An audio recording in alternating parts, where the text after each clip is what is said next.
All right. So, we every week, guys. All right. We always I like to try to do it on Wednesdays, Thursdays. I need to make that an The actual question day? question day. Yeah, like that. So we got a lot of questions, guys, that we want to get to. All right. All right, like that. So so let me go ahead and jump right into it here. All right. Do you have any questions by chance? Bro, I didn't know Buchecha was 6'3", 258. 258. That's a big dude, That's a man. big guy. It really is. All right, first question right here. All right, like this. What's the hardest thing about being a personal trainer? So, man, I don't even know where I have to start, bro. I can go on a whole tangent about what the hardest thing about being a personal trainer.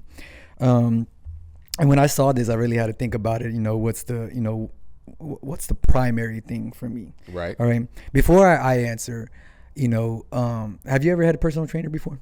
Yes. How was that? How was your experience with that personal trainer? I thought it was pretty good. Mm-hmm. What was your goal? My goal is always just to have somebody in the gym yelling at me so I do shit. Just accountability? Yeah, because I'm like... You're not going to do it yourself? Yeah, I'm like, okay, 15 push-ups, I'm done. Yeah. Like, I'm ready to go home. Okay. So I feel like it's... And how long did you train with that personal trainer? We were probably together for like 6 months, 7 months. Okay, typical. Yeah. Like that. I always account for any client, about 4 to 6 months. That's usually that. Anything beyond that, 8 to 10, is above average. Like, then if you really have those people, I've had someone that I've trained for like 2 years, you know what I mean? Wow. Yeah, like that. And so those are, freaking, those are the guys like, majority of the time it's just a person that, they know they want fitness in their life and they need to be active. And they need the accountability, and they're well off financially, so they can afford it. Right. So those are typically when you see guys like that, where they're just longer. consistent enough that long, that they can afford it. But typically the average person, they have a set goal in mind. They got to go to the beach to just chill on the freaking, look good in the bikini, laying down. Instead of it's a wedding in Dallas. Yeah, like that. December. And then 4 months. Let me lose all the weight I can, look good, and then put all the weight back on like that. All right. Yeah. So, all right, I'm happy that you said that about the accountability. Though, right. So that's, thinking about what the hardest thing about being a personal trainer is for me. All right. This is for me, my opinion only. All right.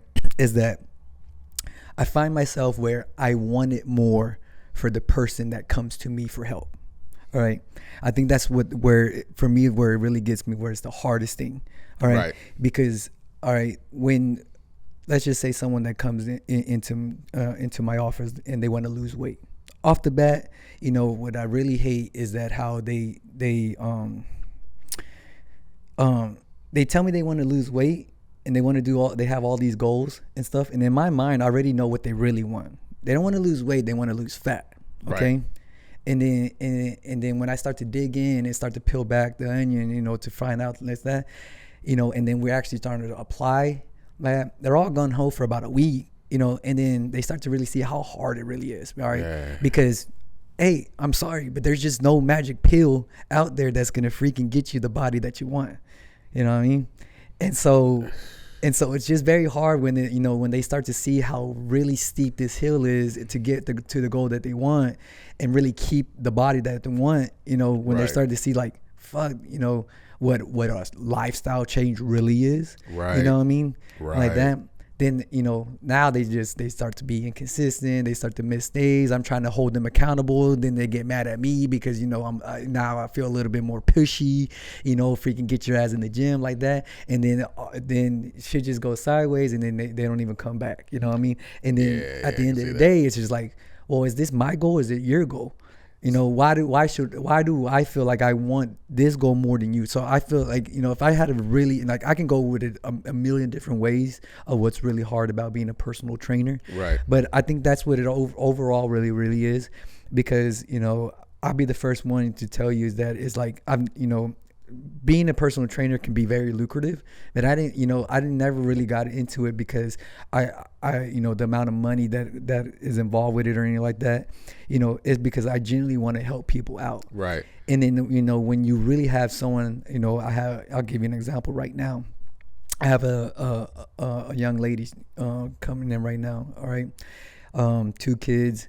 Right now she's on dialysis, like that. And she's literally she's coming to me fighting for her life. She needs a new kidney. Right. All right. But before she can be put on the donors list like that, she needs to be a certain weight like that. You know what I mean? Okay. So, and then, so how long is it going to take for her to get that up to that certain weight, and then to be on the donors list? And then on top of that, when you get on the donors list, how long are you going to freaking be on the donors list to finally get that call? Be like, hey, we got you a new kidney. You know what I mean? Right. So like that, so right now, I'm in week 2 with her right now. All right. Our goal right now is just this month, try to put on 5 pounds. Okay. Like that. So, very obtainable, nothing super crazy. Her ultimate goal is to put on about 15 to 20 pounds. You know what I mean?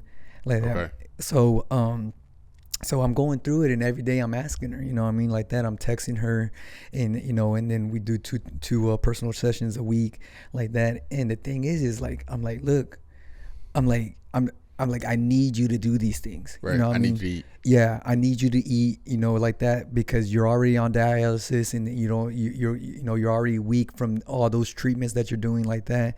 And then because of dialysis, she doesn't really have an appetite. So like I'm really fighting an uphill battle, to really keep her accountable and keep her on track of her goals and things like that. But the thing is like I would think that right now, even for you, where it's something, it is going to cost you your life. You would do anything and everything, that I'm really, telling you to do right now. But like right now is like I'm already in my 4th session with her, and I've already asked her a couple times, have you eaten today? What did you eat? And it's like, oh yeah, I had a milkshake, a protein shake and a hot dog. And I'm like, oh, like, bro, this is not what it's going to, like one that. One of the hardest things to do is to eat, 1,700 calories, 2,000 calories, but it'd be like good food. Yeah. Like that's hard. Like you're eating all day. Yeah. You're eating all day long. Yeah. Like, like when, it's obnoxious. Yeah, when like as a personal trainer, and telling you, freaking that you need to start eating good foods and stuff like that, and they're like, oh, well, what's good foods, like that, and then because they majority of the time, freaking 9 times out of 10, you're gonna get a client that they really don't want to put the research in and to really figure out and gain the knowledge. Right. They look at you like, this is why I'm paying you. Right. Well, I'm not a certified nutritionist. Yeah, I'm not a dietitian. That. I'll tell you what I could recommend, and freaking what generally what works best for everybody, but you still need to put in some research of knowing what works best for you like that. But the thing is like when I start to tell them like, hey, stop eating processed food, anything in a can, in a box, in a bag, all right, let's stay away from that. I think that's pretty self-explanatory and generic. You know what I mean? Let's go and start shopping more. Don't shop in the aisles. Let's shop, the grocery section. Yeah, the grocery section where there's fruit, there's vegetables, there's chicken, like that. The perishable aisles, right. Like that. Let's start shopping there. And then, because this is discouraging. I'm not gonna lie. You know what I mean? When I was on my grind and really, getting back in shape and looking the best I can, and after my knee surgery, I'm like, man, buying protein and stuff like that. Whole Foods, it could be very expensive. Especially if you're going the organic route. If you really start to focus on the organic side of it like that, yeah, it can be very expensive. Super expensive. Like that, And if you don't eat it, like you got like 3 days to eat it. Yeah, and like, but is it worth it? All right, let's take freaking 100%, let's look at the the processed food versus that. I'm like, of course, tenfold. 100%. You're talking about freaking either adding or taking off almost 5 to 10 years of your life, depending on whether you go the processed way or like that. You know what I mean? So like I like, yeah, I will spend, let's say $3 to $5 more on freaking organic something, right? Knowing that that's gonna freaking take off 5 more years, like that. I'm gonna live 5 more years, or something like that. So when people always ask me, they say, because like, of course I'm not a personal trainer, but people are like, oh, Jules, what is this? And I'm like, look, man, if you want to go and lose weight, go to the gym and all that, that's all fine and good. But you need to figure out what your actual goal is, because a lot of people want to lose weight, and they say, I want to lose weight, and they say, well, how much you weigh now? I say, oh, I weigh 215. You say, well, okay, well, how much do you want to weigh? You say, oh, I want to weigh 150. Like, okay, but then you look at your MMA fighters, and they're 170. They're built like a brick shit house. You see them and they're big. What's his name? Chad Mendez? Yeah. You know, you look at these guys and you're like, look at this guy. He's 160 pounds. Like, do you want a number or do you want to look? Yeah. The only time the number matters is if you're competing in an event. Yeah. I could give, if I'm not competing in an event, but I still look good. What's the saying?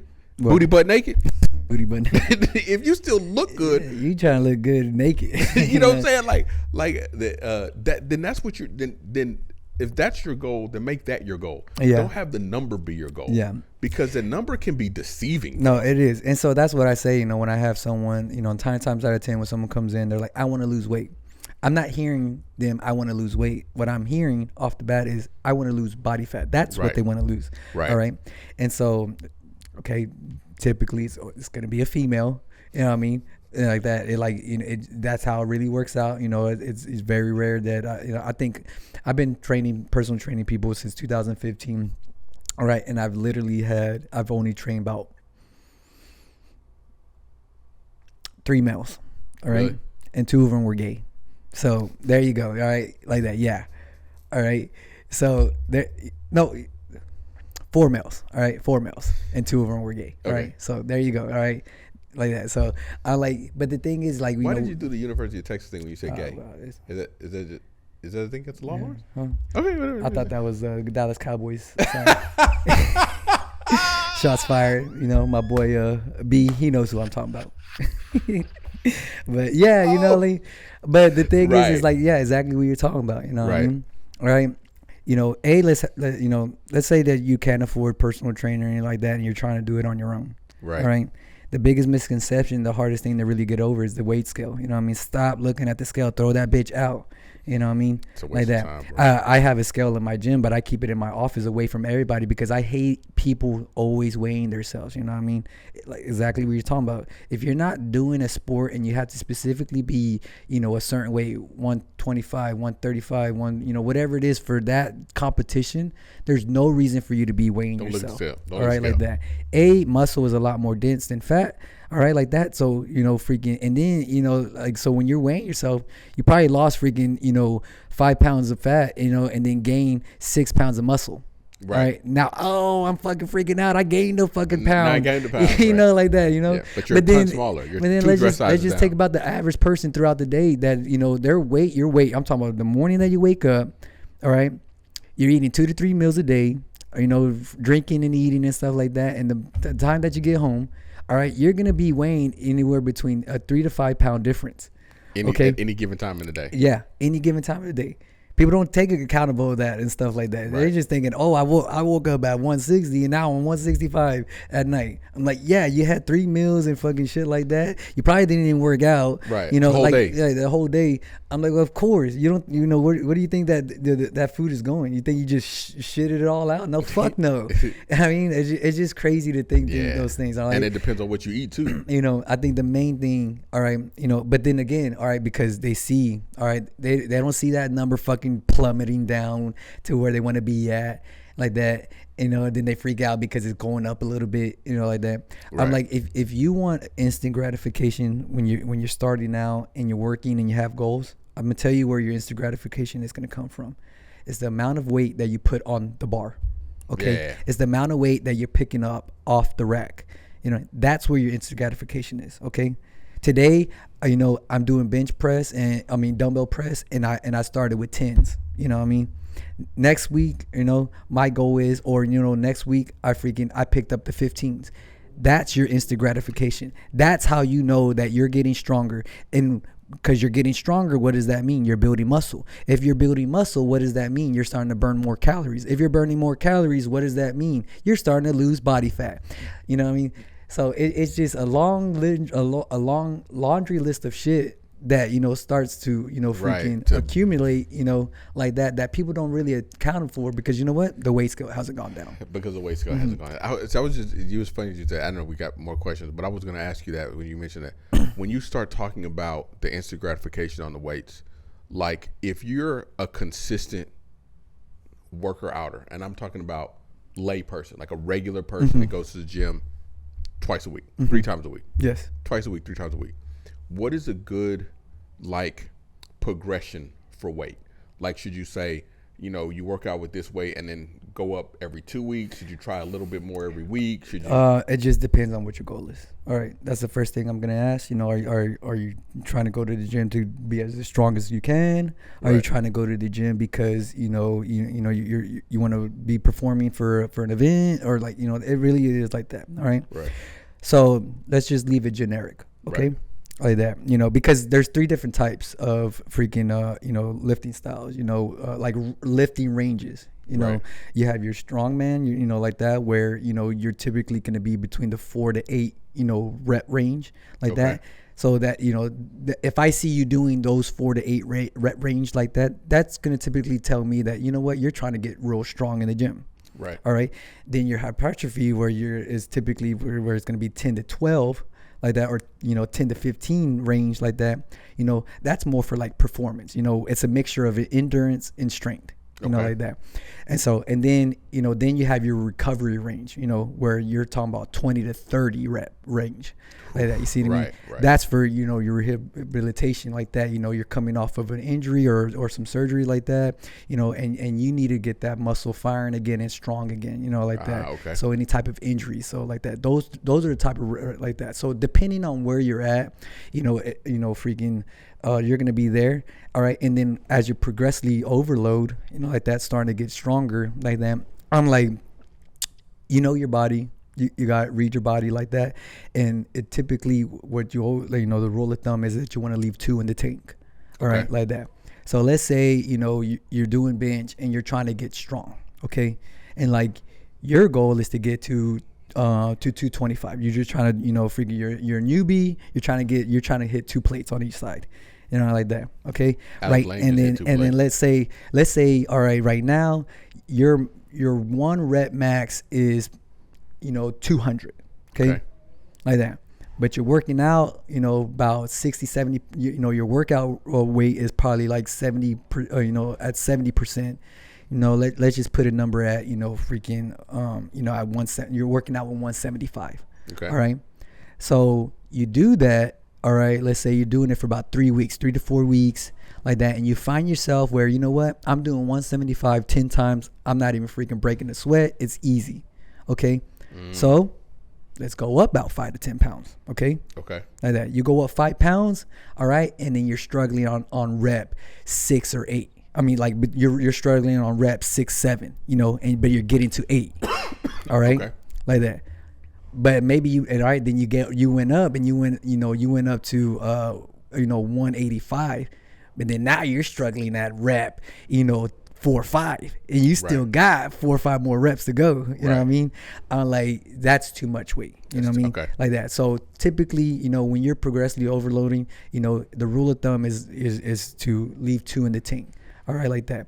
All right. If you're not struggling at all, go up 5 to 10 pounds. Okay. All right. If you're struggling too early, then you need to pull it back like that, you know. Oh yeah. But then if you find yourself where, you know, that 2, you know, 1 to 2, where you're like, you know, like that, those last 2 reps, you know, like that, that's where the muscles growing like that, and you're in that sweet spot, and just stay there until, guess what, until finally you find yourself where, like, you notice, all right, boom, I just pumped all these out again, it's time to go up. It's time to go up like that, you know. So yeah, that's rule of thumb for sure.